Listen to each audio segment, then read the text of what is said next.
Great to see you today. Thanks for joining us. Sephora, we're seeing in the marketplace now, consumers are becoming more health orientated, and the way in which food brands are changing how they look at health and nutrition. Could you perhaps share some insights into how you see that evolving, please?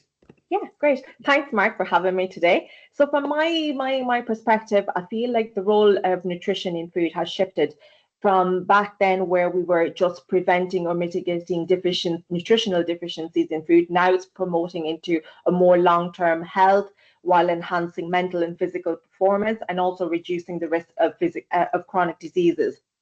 For me, this evolution is being driven by a few factors that consumers or retailers or companies that there needs to be aware of. Obviously, one of them being the key one for me is the increased health awareness by our consumers. Consumers are more aware now between the link of the diet and health, and they understand they're more health oriented. They're looking out for new for me, there's a word actually I really like, supportive nutrition. So they're looking out for products that's going to help and support, for example, heart health, immune health, gut, cognitive function. So for me, that kind of falls under that umbrella. The rise of chronic diseases, which is the second one, where the likes of obesity, diabetes, and cardiovascular diseases are on the rise. These people, there's a strong push from a company side, from a customer side, to basically focus on functional ingredients. You can see that in a lot of the innovation at the minute. We have kombucha, targeted towards digestion, immunity, high fiber product, crackers with really high fiber, protein focus. You can see kefir is coming back, and we have collagen. Collagen is really boosting now, in a sense of even our meat. There's really good meat products on the market where that product itself contains the lower undercut value, really contains good collagen, where I feel retailers and companies really need to start tapping into that and portraying that to the consumers to make them, obviously go towards that.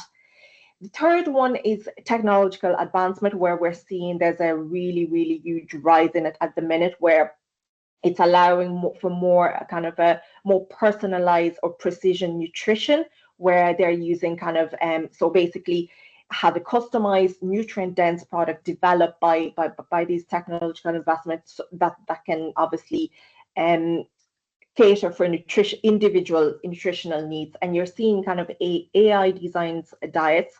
We're seeing more of that.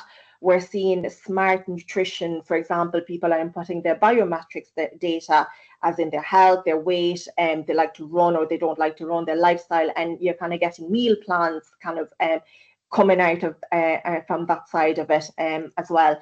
And also 3D printing is being used as well, more so from a, I know from new innovation perspective, plus also from a healthcare setting, where they're using 3D printing to develop products, innovative products for people with certain health issues. For example, they can't swallow. So there's a lot of innovation in that side of it. And then we also have sustainability concerns, where obviously now we're seeing the trend is kind of moving from customers are a lot more focused on plant-based and whole diets food, which is obviously reflecting kind of a dual focus then in terms of their own personal health and planet health, basically. So I think that kind of also play hands in hands, in a sense that sustainability, where nutrition, people developing product, needs to be aligned also with kind of environmental impact. And then kind of lastly for me, we're seeing a lot more of changes in the sense of regulatory changes in say reformulation of product, and we're seeing companies reformulating product in a sense of reducing sugars, reducing salt, reducing unhealthy fats.